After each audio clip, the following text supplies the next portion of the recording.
Gas भाई, न्यायिक सक्रियता क्या है? न्यायालय का सक्रिय होना ही न्यायिक सक्रियता कहलाता है। ब्रीफ में अगर हम बात करें, वैसे तो किसी भी देश का शासन चलाने के लिए सरकार के जो 3 अंग होते हैं, विधान पालिका, कार्यपालिका और न्यायपालिका, तो ये तीनों अंग अगर अपना अपना काम करे तो इससे बढ़िया कोई शासन नहीं हो सकता। यानी कि सरकार के तीनों अंग अलग अलग होते हुए भी मिलकर काम करें तो ही एक देश का शासन प्रबंध बहुत अच्छे से चलता है। विधान पालिका, न्यायपालिका और कार्यपालिका। लेकिन कई बार होता क्या है कि सरकार के जो दो अंग है, विधान पालिका और कार्यपालिका, जब अपनी शक्तियों का अच्छे से प्रयोग नहीं करते, अपने दायित्व का अच्छे से निर्वहन नहीं करते, तो ऐसे में न्यायपालिका को एक्टिव होना पड़ता है। और जब न्यायपालिका अपने अधिकार क्षेत्र से, अपने कार्य क्षेत्र से बाहर निकलकर विधान पालिका और कार्यपालिका के मामलों में हस्तक्षेप करती है, सक्रिय हस्तक्षेप करती है, तो उस व्यवस्था को क्या कहा जाता है? न्यायिक सक्रियता। क्लियर है? जब न्यायपालिका अपने कार्य क्षेत्र से बाहर निकलकर विधान पालिका और कार्यपालिका के क्षेत्र में हस्तक्षेप करे, ताकि जो विधान पालिका और कार्यपालिका है जिस तरह से अपनी नीति निर्माण के मामले में, अपना दायित्व निभाने के मामले में ढीलापन जो यूज़ कर रही है, प्रयोग कर रही है, वो ना करे और अनियमितता ना हो, इसीलिए न्यायालय को सक्रिय होना पड़ता है। ठीक है। अब न्यायिक सक्रियता के क्या कारण है, क्यों न्यायालय सक्रिय बनता है? तो बहुत सारे कारण हैं। सबसे पहला कारण है, अगर किसी भी देश की सरकार कमज़ोर होती है तो न्यायालय को सक्रिय होना पड़ता है, न्यायालय को इंटरफेयर करना पड़ता है विधान पालिका और कार्यपालिका के हस्तक्षेप में। क्यों? सरकार कमज़ोर कैसे होगी? इलेक्शंस होते हैं, इलेक्शन में अगर किसी भी एक पार्टी को स्पष्ट बहुमत मिल जाए तो ऐसी सरकार को हमेशा मजबूत सरकार कहा जाता है। लेकिन अगर इलेक्शन के दौरान किसी भी पर्टिकुलर पार्टी को स्पष्ट बहुमत प्राप्त ना हो, स्पष्ट बहुमत मतलब समझते हो, मोर देन 50%, अगर किसी पार्टी को इलेक्शन में स्पष्ट बहुमत प्राप्त ना हो, तो ऐसे में होता क्या है, गठजोड़ करके सरकार बनानी पड़ती है, यानी कि गठबंधन की सरकार बनानी पड़ती है। कई पार्टियों की मिक्स सरकार बनती है, तो जो कई पार्टियों की मिक्स सरकार तो बन जाती है, लेकिन ऐसी सरकार हमेशा कमज़ोर सरकार साबित होती है। तो ऐसी कमज़ोर सरकार कभी भी अच्छे से शासन नहीं कर पाती, नीतियों को दृढ़ता से लागू नहीं कर पाती, शासन को कुशलतापूर्वक नहीं कर पाती। तो ऐसी अवस्था में न्यायपालिका को सक्रिय बनना पड़ता है। ये सबसे बड़ा रीज़न है न्यायालय का सक्रिय होने का। दूसरा है देश में फैला व्यापक भ्रष्टाचार। वर्तमान समय में अगर हम बात करेंगे तो आज के समय में कोई भी व्यवस्था या कोई भी ज़्यादातर जो राजनेता हैं उनके ऊपर भ्रष्टाचार के आरोप लगे ही होते हैं। तो ऐसे में भ्रष्टाचार को रोकने के लिए न्यायालय को सक्रिय होना बहुत ज़रूरी हो जाता है। संविधान के नियमों का उल्लंघन, राजनीतिक दलों द्वारा जब क्या किया जाता है, संविधान के नियमों को तोड़ने की कोशिश की जाती है, संविधान के नियमों का उल्लंघन किया जाता है, तो ऐसे में भी न्यायपालिका का हस्तक्षेप करना जरूरी हो जाता है।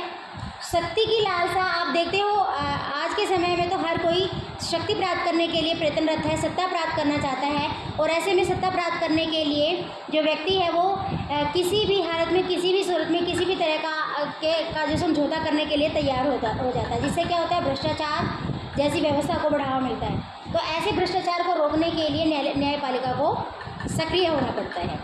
विधानमंडल में अनुशासनहीनता, आए दिन आप देखते हो कि विधानमंडलों में हाथापाई या मारपीट या इस तरह की प्रक्रिया आपको देखने को मिलेगी। हालांकि विधानमंडल किसी भी देश की सबसे बड़ी वैधानिक संस्था होती है जो बड़े स्तर पर कानून निर्माण का कार्य करती है, लेकिन आजकल हम देखते हैं कि दैनिक कार्य में विधानमंडलों की जो कार्रवाई है वो काफ़ी दूषित प्रकृति की हो गई है। तो ऐसे में कार्यपालिका के इस कार्य से लोकतंत्र तो प्रभावित होता ही है, साथ में देश की एक छवि भी धूमिल होती है। तो धूमिल होती छवि को बचाने के लिए कार्यपालिका को हस्तक्षेप करना पड़ता है। सांसद और विधायकों की खरीद बिक्री, खरीद फरोख्त, आपने देखा होगा एमएलए एमपीज़ को जब किसी भी पार्टी को स्पष्ट बहुमत नहीं मिलता तो ऐसे में राजनीतिक दल क्या करते हैं, स्पष्ट बहुमत प्राप्त करने के चक्कर में इधर उधर से समर्थन लेने की कोशिश करते हैं, एमपी एमएलएज को पैसों में खरीदने की कोशिश करते हैं। तो इससे भी भ्रष्टाचार बढ़ता है। तो कुल मिलाकर भ्रष्टाचार को रोकने के लिए न्यायपालिका को एक्टिव होना पड़ता है। और इसके अलावा है आपकी PIL, पब्लिक इंटरेस्ट लिटिगेशन, लोक हित या सार्वजनिक हित से संबंधित मुकदमेबाजी। होता क्या है कि आए दिन हमारे समाज में कुछ ऐसी घटनाएं होती है जो एक व्यक्ति को नहीं, एक वर्ग को नहीं, बल्कि पूरे समाज को प्रभावित कर रही होती है, प्रत्यक्ष या अप्रत्यक्ष रूप से। तो ऐसे में कोई भी व्यक्ति जो समाज सेवी है, जो समाज का हितैषी है, समाज का भला चाहता है, कोई भी व्यक्ति 10 रुपये के 20 रुपये के पोस्टल कार्ड पे अपनी समस्या को लिखकर, जो समाज से जुड़ी हुई है, जो सार्वजनिक है, जो सबकी है, साझी समस्या को लिखकर हाई कोर्ट या सुप्रीम कोर्ट में उसको भेज सकता है पोस्टल कार्ड को, जिसको PIL कहते हैं, पब्लिक इंटरेस्ट लिटिगेशन। ठीक है, पब्लिक इंटरेस्ट लिटिगेशन।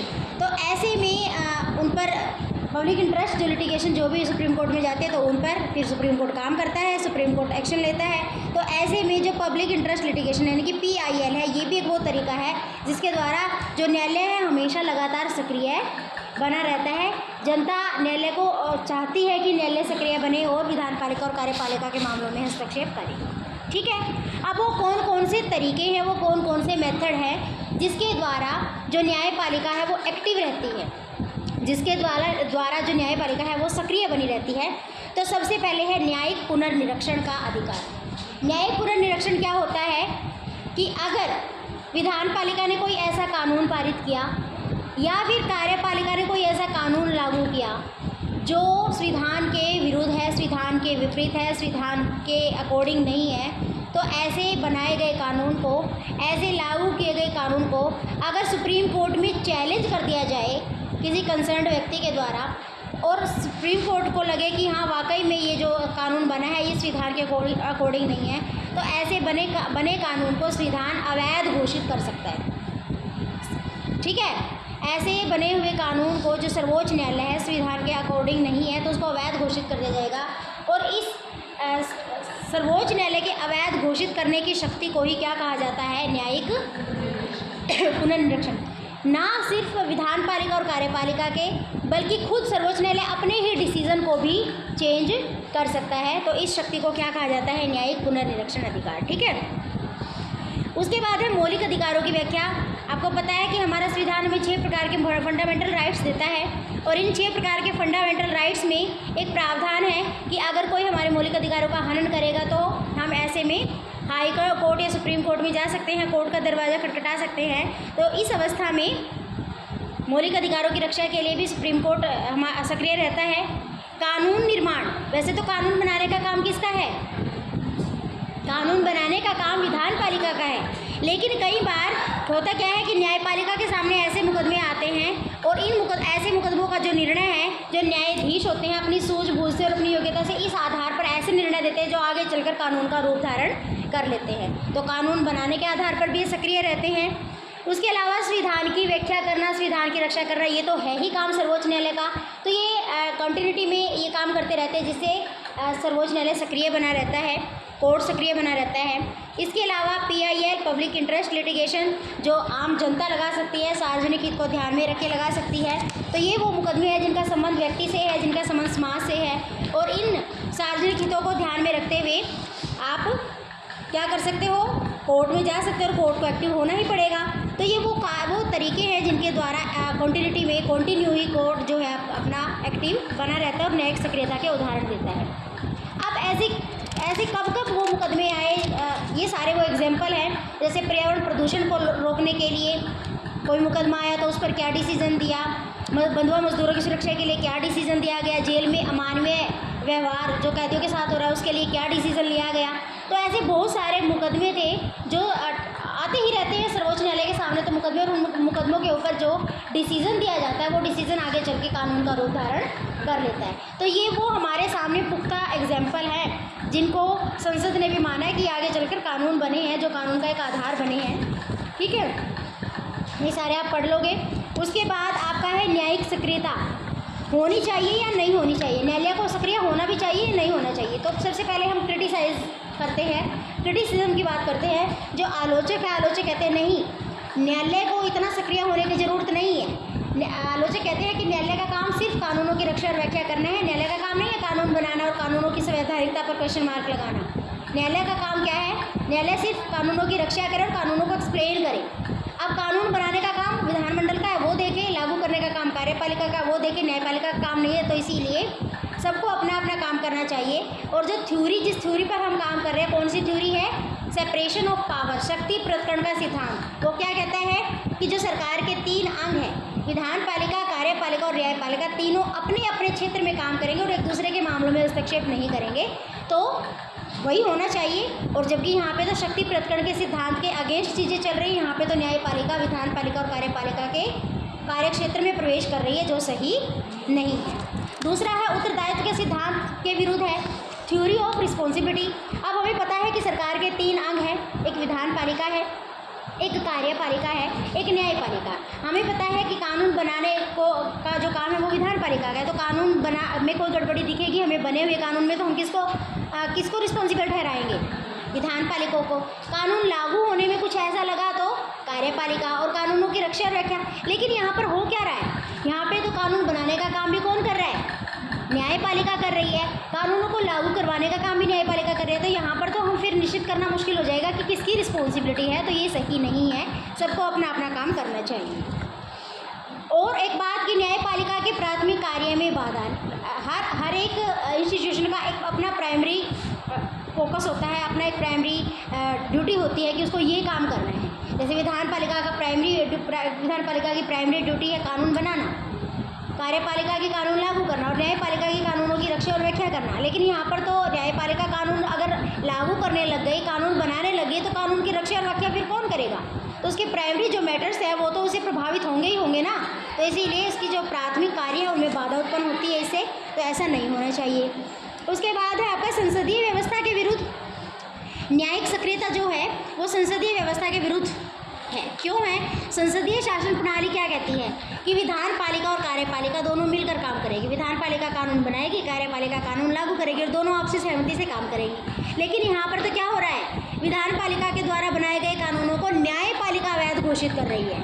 संसदीय शासन प्रणाली की ये मान्यता नहीं है, ठीक है, क्योंकि विधानपालिका ऐसे ही कोई कानून नहीं बनाती। विधानपालिका में जो बैठे हैं सांसद, जो बैठे हैं एमपीज, जो बैठे वो जनता के प्रत्यक्ष निर्वाचित प्रतिनिधि हैं। वो ऐसे कोई कानून थोड़ा बनाएंगे। उनको पता है कि जनता की क्या समस्या है, उनको दूर कैसे करना है, जनता को क्या चाहिए है, क्योंकि जनता ने उनको स्वयं चुना है। तो इसीलिए जनता के पक्षधर वो सीधे हैं, जनता के प्रत्यक्ष प्रतिनिधि हैं। तो जनता की समस्याओं का उनसे ज़्यादा किसी और को नहीं पता। तो इसीलिए संसदीय प्रणाली के विरुद्ध है, न्यायपालिका का हस्तक्षेप नहीं होना चाहिए।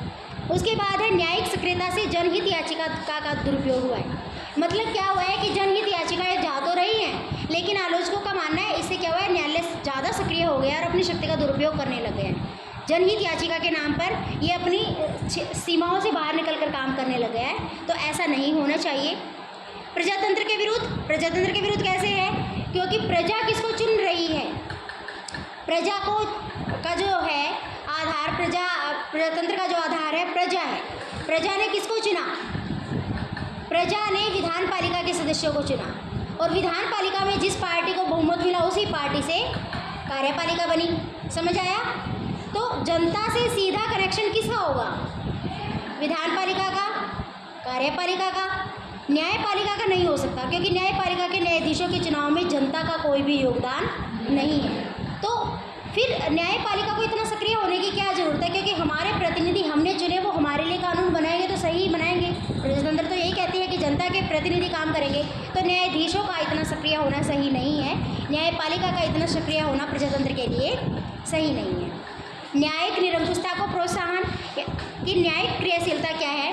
न्यायिक क्रियाशीलता के इस आधार पर भी आलोचना की गई है कि न्यायालय इतना ज़्यादा सक्रिय हो गया, ऐसा लग रहा है कि आने वाले समय में न्यायालय निरंकुश हो जाएगा, सारी शक्तियों का स्वामी न्यायालय हो जाएगा, और विधानपालिका और कार्यपालिका तो इसके हाथों की कठपुतली बन जाएगी। तो इतना इंटरफेरेंस नहीं होना चाहिए। क्लियर है सभी को? नेक्स्ट आपका है इसके पक्ष में तर्क। कुछ लोग कहते हैं नहीं, ऐसा नहीं है, गलत बात है, मिलना चाहिए, न्यायिक सक्रियता होनी चाहिए। क्यों होनी चाहिए? अगर न्यायालय सक्रिय नहीं होगा तो सरकार पैसी हो जाएगी, सरकार पैसी होगी तो लोगों का कल्याण नहीं होगा। सरकार को ये नहीं पता होगा कि कौन से कानून अच्छे हैं, मतलब सरकार इतनी अवेयर नहीं रहेगी। तो सरकार को अवेयर बनाने के लिए, सरकार को जागरूक बनाने के लिए, एक्टिव बनाने के लिए न्यायालय का सक्रिय होना बहुत जरूरी है। सरकार को या विधानपालिका को या फिर कार्यपालिका को एक अपने ऊपर एक ऐसा अंकुश आभास होना चाहिए कि अगर हम कहीं भी कुछ गलत करेंगे जनता के अगेंस्ट, तो न्यायाधीश हमारे ऊपर बैठे हैं, न्यायपालिका हमारे ऊपर बैठी है, वो हमें क्वेश्चन मार्क लगाएगी, हमें टोकेगी। तो इसीलिए न्यायपालिका का सक्रिय होना जरूरी है। दूसरा, न्यायिक सक्रियता से संविधान की सीमाओं का उल्लंघन नहीं हुआ है। न्यायिक सक्रियता कुछ लोग कहते हैं कि संविधान की सीमाओं का उल्लंघन हुआ है, ऐसा नहीं हुआ है। हमेशा न्यायिक सक्रियता जो हुई है, न्यायपालिका ने अपना काम संविधान की सीमाओं में रहकर किया, संविधान के दायरे से बाहर निकलकर नहीं किया है, संविधान के कानून के अकॉर्डिंग ही किया है। जनहित याचिका, कुछ लोग कह रहे थे कि जनहित याचिका नहीं होनी चाहिए, लेकिन जनहित याचिका एक ऐसा रास्ता है जो आम आदमी के लिए सुलभ न्याय प्रदान करता है। जनहित याचिका में ना किसी वकील की ज़रूरत है, ना किसी लंबी चौड़ी फीस की ज़रूरत है। पोस्टल कार्ड पर अपनी समस्या लिखिए, बशर्ते वो समस्या सार्वजनिक हित की हो, सभी के हित की हो, आपकी व्यक्तिगत समस्या ना हो, और उस समस्या के लिए आप हाई कोर्ट जाते हो, इतना जल्दी आपका सोल्यूशन हो जाता है। ठीक है, उसके नेक्स्ट जो आपका है, राजनीतिक प्रणाली की सही स्थिति की नेता कर क्या रहे हैं, उसके लिए न्यायालय का सक्रिय होना बहुत ज़रूरी है। कानूनों की व्याख्या और रक्षा करने का काम तो है ही न्यायपालिका का। अगर न्यायपालिका नहीं होगी तो कानूनों की रक्षा कौन करेगा, कानूनों की व्याख्या कौन करेगा। मानवीय अधिकारों की रक्षा करने में सहायक हमारे ह्यूमन राइट्स, हर किसी के राइट्स होते हैं, जैसे कि महिलाओं के अधिकार, अल्पसंख्यकों के अधिकार, अनुसूचित जाति जनजातियों के अधिकार, बच्चों के अधिकार। तो इन सब अधिकारों की रक्षा कौन करेगा अगर न्यायालय सक्रिय नहीं होगा। और लोगों का समर्थन, न्यायिक क्रियाशीलता के पीछे सबसे बड़ा कारण है आम जनता का सपोर्ट। आम जनता को पता है कि हमारी समस्या का सोल्यूशन कौन कर रहा है, हमारी समस्या का सोल्यूशन न्यायालय में ज़्यादा हो रहा है बजाय कि विधानमंडल और कार्यपालिका के, इसीलिए न्यायिक सक्रियता इफेक्टिव है। ठीक है, तो क्वेश्चन आपका कंप्लीट हो गया है। ये चैप्टर आप पढ़ के देखो एक बार क्या कुछ है, समझ आएगा।